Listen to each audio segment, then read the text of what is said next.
Hey, my name is Devin and welcome to another episode of Coco Therapy. This show, my channel, is all about building and keeping confidence in everyday situations because let's face it, nobody has the answers all of the time. So why not seek wise counsel every now and again? Not to say that I'm always wise or that I always have the answers to things, but I'm telling you, sometimes I know a couple, 2, 3 things. So today's episode is all about signs you might be getting cheated on. Ooh. Yeah, because there are definitely signs. So let me ask you a couple questions before we dive into it. So the first question is, are you sure you want to know? Don't worry. We'll come back to it. Okay, I'm going to let you think on it. Question number 2 is, if you find out that your suspicions have been confirmed, do you know what your next steps are?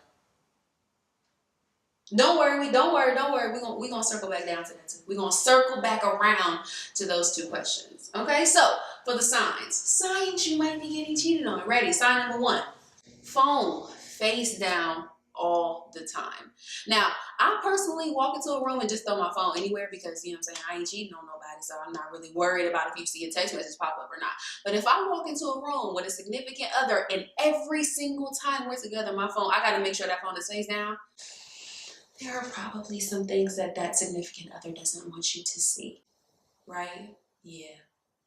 Sign number 2, walking in another room to take phone calls. Now, there are exceptions to this rule because sometimes you don't want, to interrupt whatever it is that whoever it is that you were with was doing. And you're like, let me not be rude. Let me walk into another room. That's fine. But if they're always walking into another room and taking phone calls and whispering and acting funny when you walk into the room, like, yeah, nah, what, can I help you? What happened? Nah, I'm good. Yeah, so what I was saying was that blah, blah, blah.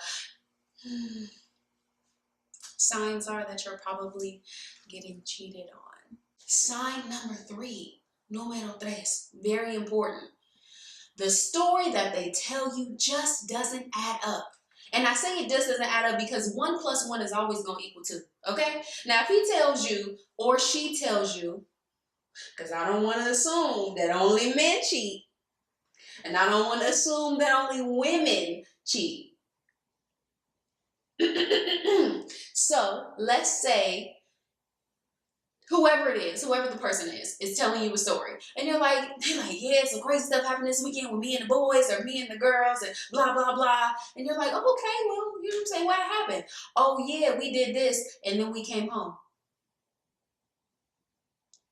What was the crazy stuff that happened? Because you said crazy stuff that happened to you this weekend. What was the craziness? I mean, it wasn't that crazy. It really wasn't that crazy. We just did blah, blah, blah. When the story doesn't add up and there's a lot of excuses, there are a lot of missing pieces, signs are you're probably getting cheated on. It sucks to say that because, you know what I'm saying, some people just aren't good storytellers, but come on, you know your significant other. And you can tell when somebody is lying. And I'm telling you, if the story don't add up, that's what it is. Sign number 4 is misdirected hostility. You ask a question, a very simple question. Hey, babe, last night I called you and you ain't called me back. What were you doing? Why you always sweating me? Why you always on me? Why can't I do? Why blah, blah, blah? And there's just this big old uproar of extraness that you're like, where is this hostility coming from? I don't understand. I just asked you why you didn't call me back last night. I didn't give you no huff, no hullabaloo, no extraness. I just said, why didn't you call me back last night?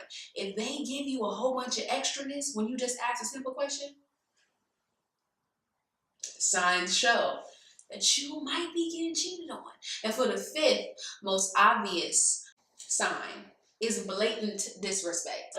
We all know somebody who's a significant other is cheating on them, right? Because it's blatant, it's obvious. They picking up the phone and sending text messages while their significant other is sitting there like, whoop, ping, haha, yeah, whoop, ping, yeah, that's crazy. And you staring there looking at them like, you don't see me sitting here? You don't see me standing here? You don't see me in the same room with you and you just going, Yeah, I'm talking about just openly answering phone calls like, yeah, so nah, I ain't doing nothing. Knowing that you and that person are doing something, and they tell the person on the other line that they ain't doing nothing, and it sounds like there's someone of the opposite sex is on the other line. Come on, man, you get cheated on, right? And getting cheated on freaking sucks. But the worst part about finding out that you got cheated on is not the fact that you find out. It's devastating, yes, but the worst part is deciding what you're gonna do next, right? Because it hurt that you found out. But now, after you find out, you have to decide, what am I gonna do? Am I gonna stay? Am I gonna go? Am I gonna, So I have some tips to help you figure out what your next move is gonna be if you have found out that you're getting cheated on. You ready? Let's go. Let's back up for a second. Sometimes we are wrong.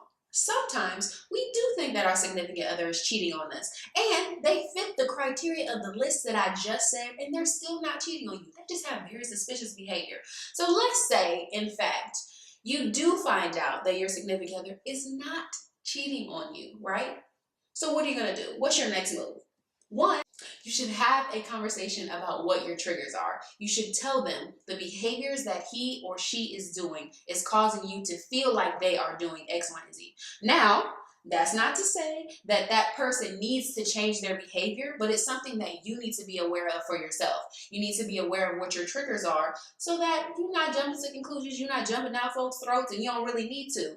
But if you're in a good relationship with your significant other, they should take into consideration your feelings, and you guys should be able to compromise. Like, you guys should be able to compromise on your triggers and the behaviors that they're doing, right? Does that sound fair? I feel like that sounds fair. Okay, anyway, so we're going to go back. And let's say that you find out that your significant other is actually cheating on you, right? Okay, so now we're at a critical point in this moment. We have to decide, one, am I going to stay with said person? Or two, am I going to leave? Okay, well, if you decide to leave, you banging out. I mean, you ain't really got nothing to worry about. You left, it's over. Bye, I'm done. Yeah, but if you decide to stay, because people decide to stay for whatever reasons, it'd be like that. So these next 3, 4, 5 tips that I have, 3 or 4, I think they're 4. These next 4 tips that I have are for you to consider. Okay, number 1, what are the things that you are going to require that person to do to earn your trust back? In order to win your trust back, they're going to have to do a couple, 2, 3 things. It is not their responsibility to determine what those things are for you. It's your responsibility to determine what those things are for you. Because if you take them back before you're ready to take them back, before you feel like they've earned your forgiveness, the relationship is going to be real to the left. It's not going to be nearly as successful as it was before because they haven't earned your trust back. They haven't earned you back from the betrayal of the relationship. Right? Y'all get, you feel me, right? Okay, tip number 2 for this situation is understand that their actions are not a reflection of you. Because I know a lot of the times when somebody cheats on you, you're like, what did I do? What could I have done to prevent them from cheating on me? Hey, relax, okay? You need to relax and pull up, okay? Because there's nothing that you could have done. They made a decision for what they were going to do, and now they have to deal with those consequences. So they made the decision.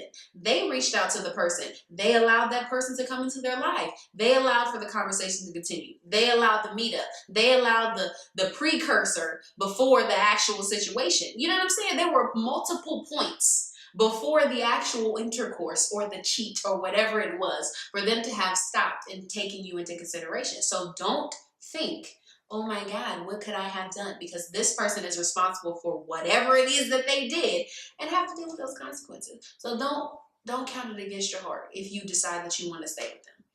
Don't think less of yourself. Just don't do it. Just don't do it. Don't do it. Tip number 3. This is my favorite tip.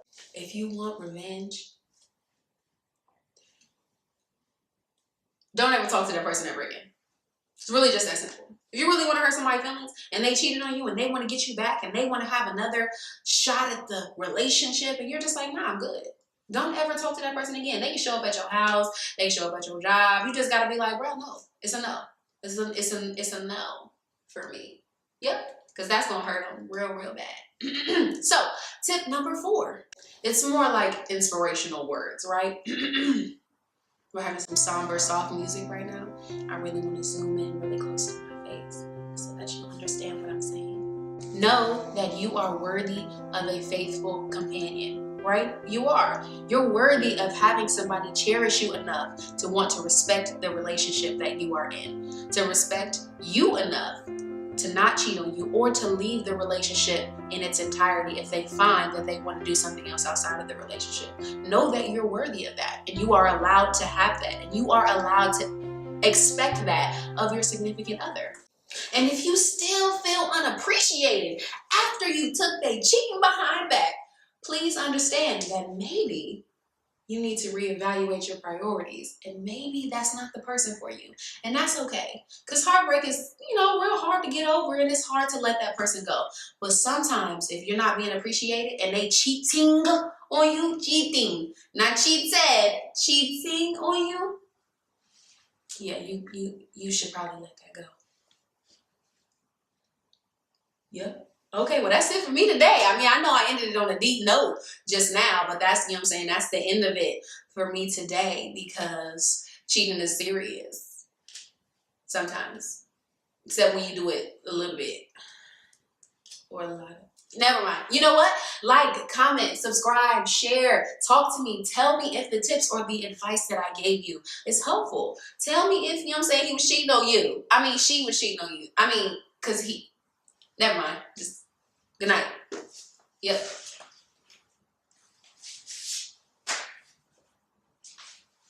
Am I out of frame? Am I out of? No, I want to leave. I want to get off the camera. Stop. We're over. It's over. It's over. Oh, my bad. So, you can go that way. Oh, okay. The exit's actually on that side. Is it on the side? It's on that side. Get away from what y'all saying. Not that way. I pointed over. Oh, that way. Yeah. Okay, you know what? Never mind. We're gonna just stay here. Just cut it. Just cut it. Just cut it. Yeah. We're gonna go. No. I'm out.